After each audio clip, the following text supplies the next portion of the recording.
नमस्ते friends, welcome here. दुख के बाद सुख और सुख के बाद दुख, ये हमारे जीवन में लगा रहता है।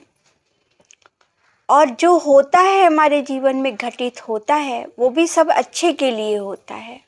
ऐसा मैं नहीं कह रही हूँ, ऐसा ईश्वर कहते हैं। जो सृष्टि के रचयिता हैं वो कहते हैं ऐसा कि जो भी यहाँ पे घटनाएं घटित होती हैं वो सब मेरे द्वारा ही करी होती हैं और उसमें भी मेरी पॉजिटिविटी छुपी हुई है। तो ऐसा कभी नहीं मानना चाहिए कि दुख खराब है या सुख अच्छा है, सुख अच्छा है तो दुख खराब है। इस तरह की धारणा मन में पाल के नहीं चलना चाहिए, वरना जीवन जीना दुर्लभ हो जाएगा। तो इसी से जुड़ी मैं एक घटना आपको बताती हूँ। बहुत समय पहले की बात है, जब राजाओं का राज हुआ करता था, प्रजा होती थी उनकी। तो वो राजा जो थे बहुत शौकीन थे मिठाइयों के। उनको मिठाइयाँ इतनी पसंद थी कि अगर पूरे दिन वो मिठाई पे काटना चाहे तो वो आराम से काट लेते थे। तो ऑब्वियसली उनके राज्य में जो मिठाइयों की दुकान थी वो भी बहुत सारी थी, लेकिन राजा को सिर्फ एक हलवाई का बना हुआ सब सामान पसंद आता था। सारी मिठाइयाँ उसकी बनी उनको बहुत पसंद आती थी और उसी के यहाँ से हर दिन राजा के लिए ताज़ी ताज़ी मिठाई आती थी खाने के लिए। तो राजा अपनी धुन में उस दिन भी लग गए खाने के लिए। बिना देखे डिब्बे को ऐसे ही बस लापरवाही से खोला, एक मिठाई खाई और फिर एकदम से वो उन्होंने सोचा कि नहीं चलो अभी थोड़ा राजकाज करते हैं। तो उन्होंने डिब्बे को जैसे बंद करने लगे, देखा उसमें एक मक्खी बैठी हुई है, मरी हुई पड़ी हुई थी मतलब। अब राजा का गुस्सा बिल्कुल सातवें आसमान पे।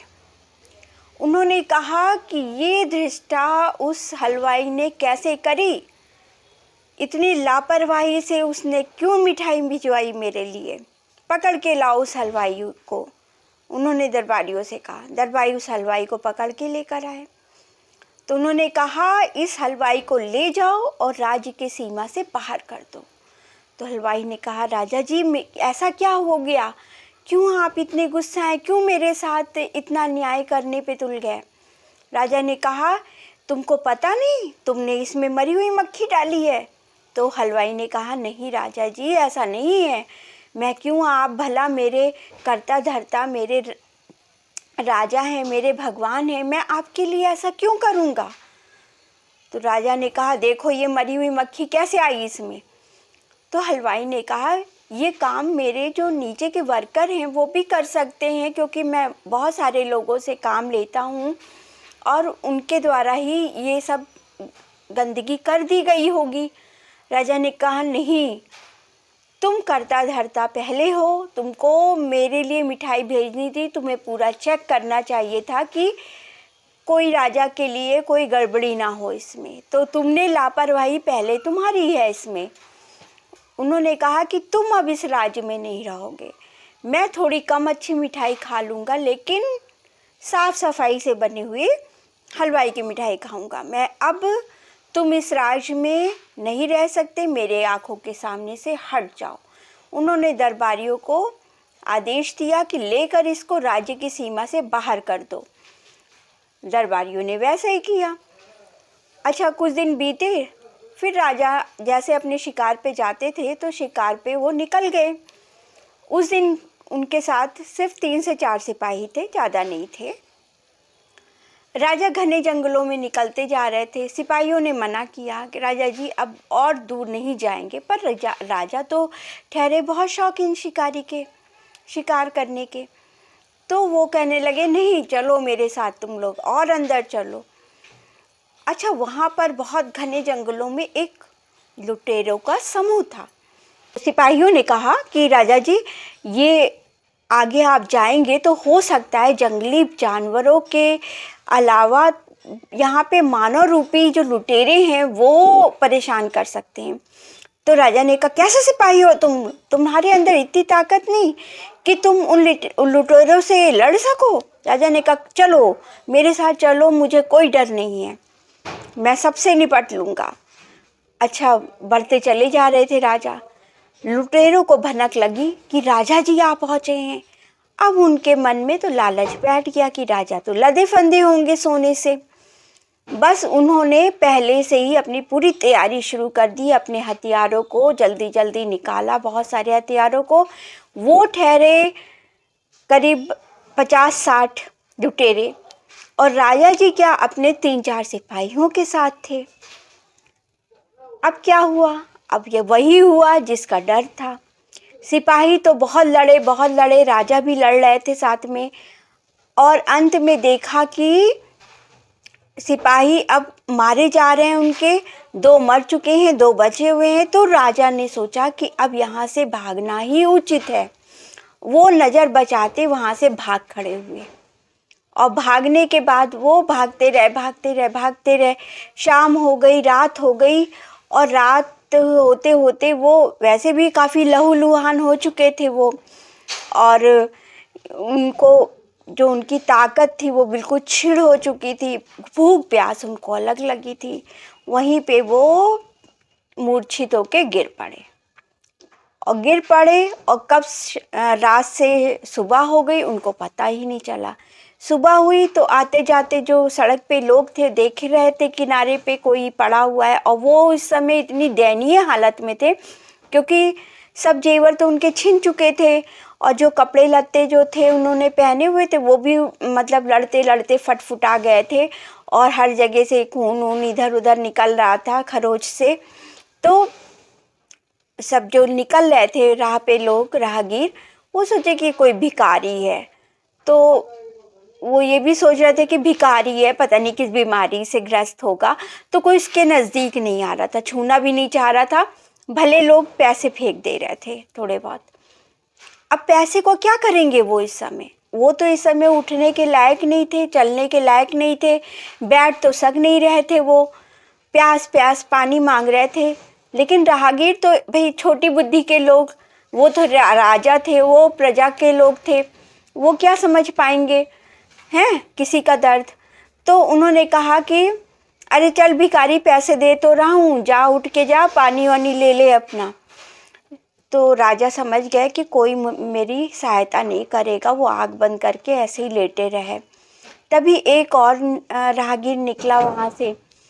तो वो देखा कि अरे ये तो राजा जी हैं उस राज्य के, और ये दूसरा राज्य था। यहाँ पे मूर्छित होकर गिरे थे, ये अपने राज्य की सीमा से बाहर निकल आए थे, दूसरे राज्य में पहुँच गए थे। दूसरे राज्य की सीमा वहाँ से लगनी शुरू हो जाती है। तो राहगीर ने कहा कि अरे राजा जी, ये कैसी हालत आपने बना रखी है, उठिए आँख खोलिए। राजा जी ने आँख खोली। राजा जी ने कहा, राजा उसको देखते पहचान गए, ये तो हलवाई है। तो हलवाई ने कहा कि आपने मुझे पहचाना? राजा जी ने कहा, हाँ मैं पहचान गया हूँ, तुम तो हलवाई हो मेरे राज्य के। तो हलवाई ने कहा, नहीं राजा जी, अब मैं इस राज्य का हलवाई हूँ। तो राजा तो वैसे बोलने के काबिल नहीं थे, तो उसने कहा चलिए मैं अभी कुछ बंदोबस्त करता हूँ गाड़ी का। और वो फिर बैलगाड़ी लेकर आया, और वो लाद फांद के किसी तरह राजा को अपने घर ले गया। और घर ले जाने के बाद उसने राजा को खिलाया पिलाया, और उनके वस्त्र बदले, और फिर दवा उनके लिए लाया, उसको खिलाया। औषधि उस समय होती थी, औषधि से उनका सब उपचार किया, सब पट्टी वट्टी बांधी। कुछ दिनों के बाद, 3-4 दिन के बाद राजा काफ़ी हालत में उनके सुधार हुआ। तो वो कह रहे हलवाई से कि तुम इतने नेक दिल इंसान हो, मैं अगर पहले समझ गया होता तो मैं कभी ऐसा कदम नहीं उठाता, तुमको राज्य से कभी बाहर नहीं करता। मेरे क्रोध था उस समय, तो मैंने ऐसा कर दिया था। अब मैं समझ गया हूँ तुम कितने नेक दिल इंसान हो। तो अब तुम्हें क्या है, अब तुम्हें मेरे साथ राज्य में चलना पड़ेगा। वहीं चल के अब तुम रहोगे, फिर से हलवाई का काम वहीं शुरू करोगे, और मैं तुम्हारी ही मिठाई खाऊंगा, तुम्हारी मिठाई से मैं अपना जीवन व्यतीत करूंगा।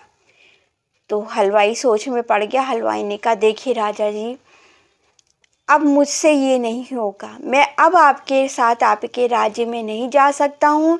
इस राज्य के राजा ने मुझे बहुत सम्मान दे के रखा हुआ है, तो मैं उनके साथ ऐसी नीचता भी नहीं कर सकता कि मैं उनको छोड़कर, इस राज्य को छोड़कर आपके साथ चल दूं। और आप ऐसा क्यों सोच रहे हैं? आपने जो किया वो एक तरह से अच्छा ही हुआ, क्योंकि अगर आपने उस दिन मुझे राज्य से नहीं निकाला होता तो आज आप यहीं पे मूर्छित पड़े पड़े मर गए होते। कोई भी आपके निकट नहीं आ रहा था, आपको तो कोई भी नहीं पहचानता है, यहाँ पर कोई निकट नहीं आ रहा था, सब भिखारी समझ के, कोई रोगग्रस्त इंसान समझ के आपके निकट नहीं आ रहा था कोई। तो आप तो आज आपकी मृत्यु हो गई होती, मतलब उस दिन जिस दिन वो लेकर आया उस दिन आपकी मृत्यु हो गई होती। तो देखिए, आपके द्वारा अगर मुझे उस समय दुख मिला तो उस दुख के बदले मुझे उपकार भी तो करने को मिला। मैंने अपने राजा की जान बचाई, आपको एक नया जीवन मिला, ये भी तो सोचिए आप। तो उस समय जो हुआ वो अच्छे के लिए हुआ। आप ये मत सोचिए कि वो चीज़ें गलत हुई, वो गलत नहीं हुई, वो अच्छे के लिए हुई।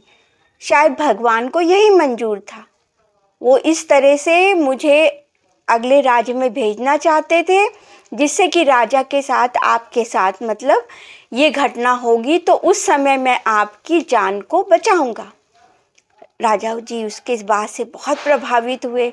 उन्होंने कहा कि मैं तो राजा हूँ, लेकिन तुम तो बहुत बड़े विद्वान हो, ज्ञानी हो, मैं तुम्हारे सामने हाथ जोड़ता हूँ और तुम ये कभी नहीं समझना कि सिर्फ तुम एक राज्य में रहते हो, वो राज्य भी तुम्हारा है। तुम कभी भी आओ और उस राज्य में तुम्हारा भरपूर मैं स्वागत करूँगा। तो राजा जी ने उस समय विदा लिया उससे और अपने राज्य की ओर चल दिए।